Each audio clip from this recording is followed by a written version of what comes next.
ओइ दावहारुफोर जानजिया खाफ्रादों दावहाथिलि मुलुगाव थावरिना थानायनि थाखाय सांग्रां जा। दावहा गैलाबा नोंनि जिउआबो थांना गैला। गोसोआव जेब्लाबो जौगाथिनि थांखि लाना दावबायलां, अब्ला नोंनि देरहानाया थार। बिनि थाखायबो सिरि सिरि आन्दो आन्दो बयनिख्रुइबो गोरा सोलोंनानै गावखौनो थागथियारि खालामनो नांगोन। दिनै इसे गाबोन इसे गाज्रि हुदाखौ गारना मोजां आखुखौ बजबना गावखौनो सोलायनांगोन। नों मोजांबा नखरनिफ्राय समाज, समाजनिफ्राय हादोर आरो हादोरनिफ्राय सारा मुलुगानो मोजां। सब खामानियानो जाहोन थायो। नों खायफा फैसाखौ खामानियाव बाहायनांगोन, जेरै मिउचुयेल फान्डफोराव दोननो नांगोन।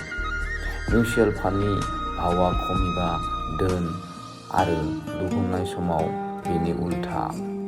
नाथाय गोलाव सम होबासो बिनि गुबै मुलाम्फाखौ मोननो हागोन। बियो मोनसे थाखानि लैथोसो। बियाव रोंनाया खोब आरजिदों। मिन्थिगौखा खेबसे सौनायावनो थालिरा मोना।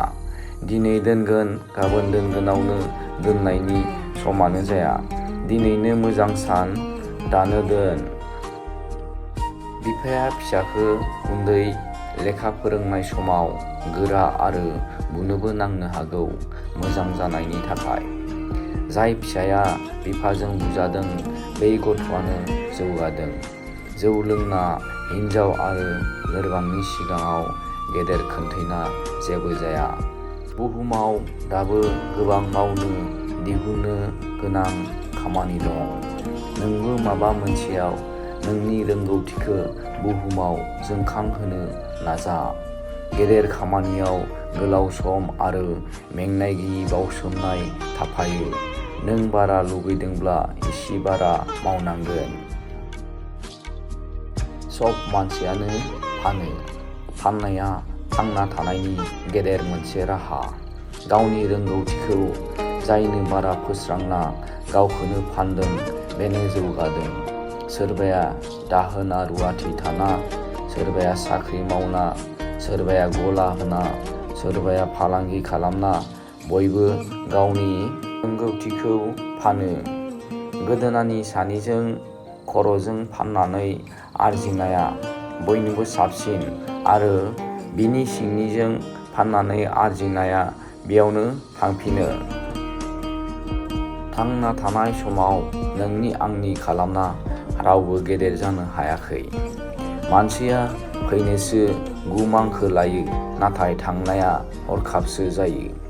गोसोखौ गुवार आरो बयनिबो मोजांनि थाखाय लाना मावलां। समा बिनि फिथाइखौ सानसे होगोन। हो आरो ला।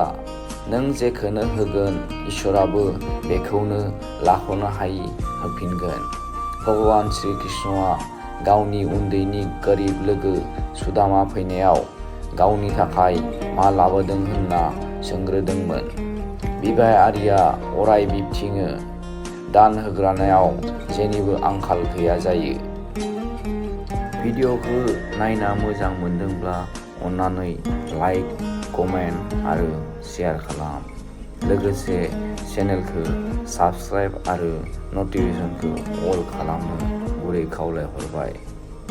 गोजोन्थों।